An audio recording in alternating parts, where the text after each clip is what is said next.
Greetings, fellow Canadians. I hope they had a nice Thanksgiving. If you're American, then I hope they have a nice Thanksgiving in November. And if you're somewhere else, then I don't really know when your Thanksgiving happens, so I hope that you had or will have a nice Thanksgiving wherever you are. So, welcome to week 3 of Back to the Future Month. So, I thought a lot about what I'm going to do, and I just decided to do another thing that probably a lot of people do. So, it's 2015. Back to the Future had a scene that happened in 2015. So, a lot of people say, they got everything wrong. Nothing in that scene actually exists. Yes, it does. Seriously, it does. Okay, first off, if you really want me to say something that exists fully, probably that cap that Marty was wearing exists somewhere, or at least caps exist. I don't know. But anyway, so, roughly about 50% of their predictions were correct. Not 100% correct, but pretty close to correct. So I'm going to show you all the things that Back to the Future got right, and the things that Back to the Future got wrong.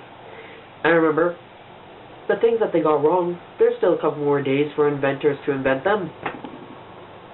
It's not going to happen, is it? I mean, like, laces that tie themselves? Like, how come no one has invented that? The closest that we have... The closest thing we have to those are these clocks. Your hands? That's like a baby's toy. We actually don't use our hands and wires to play games anymore. It's, like, have you heard of the Wii and motion control and stuff like that? Yeah, they definitely got that one right. Well, okay, so we aren't at the Jaws 19 yet, and, well, we're not this into special effects, but we are obsessed with sequels and 3D movies.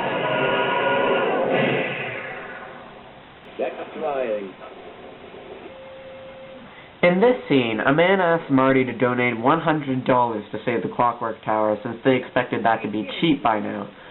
And, yes, $100 is still kind of a lot of money in the year 2015. However, look at that.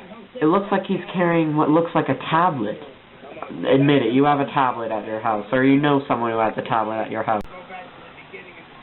We have a baseball team in Florida now. We can communicate with people while seeing our faces now. It's called Skype. You can definitely get it on computers, and I think that you can get it on TVs now, too. And TVs are filling up the living room as well. And they were right about us being obsessed with new technology right now. Many people say, well, those glasses that they were wearing doesn't exist anymore. Well, yeah, they do. They're called Google Glasses. I would also like to mention the Apple Watch, which I don't think that they predicted here, but it is a pretty cool piece of technology, and it also proves that they were right about us being obsessed with new technology. Do you know that you can actually buy TVs that'll play a bunch of channels at once? You have to believe it, I kid you not. There is a hoverboard out there that looks and works exactly like Marty's. Well, I'm not exactly sure. It may have just been a rumor posted on the internet, but I have heard that it is available in the UK. It's only 17,000 bucks.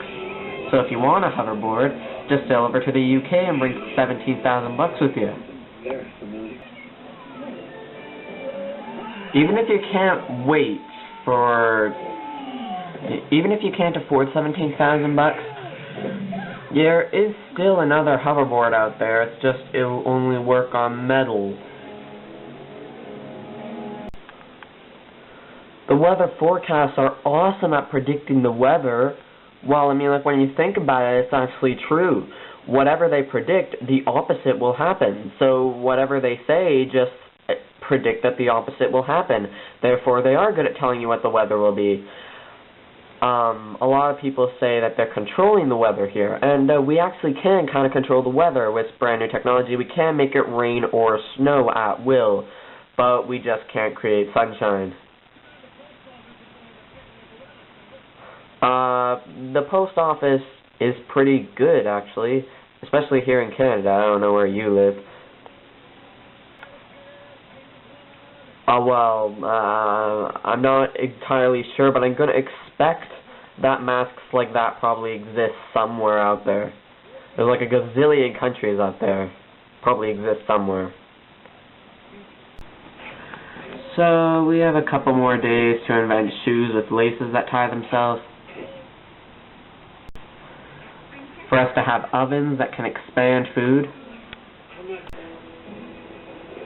For us to own jackets that can shrink or grow to match our size, and to dry ourselves off when they're wet. And for kids that have pants inside out to become in more regular fashion as well. For us to create many different designs of hoverboards, both non-waterproof and waterproof, and for them to become cheaper and more worldwide and, well, more popular, and for these ridiculous clothes to be real. And yes, of course, the obvious, flying cars. So get to work, inventors. Don't call me for copyright, guys. Okay, just hang on.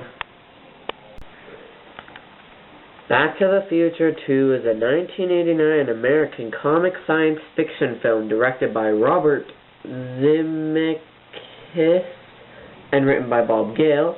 Is the sequel to a 1985 film, Back to the Future, and the second installment, Back to the The film stars Michael J. Fox, Christopher Lloyd, Thomas F. Wilson, and Lee Thompson. It continues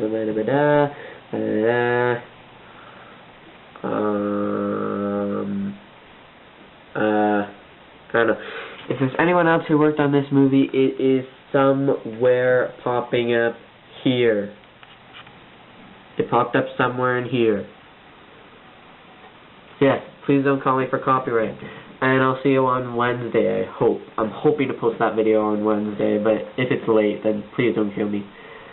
So subscribe, like, comment, blah, blah, blah. See ya.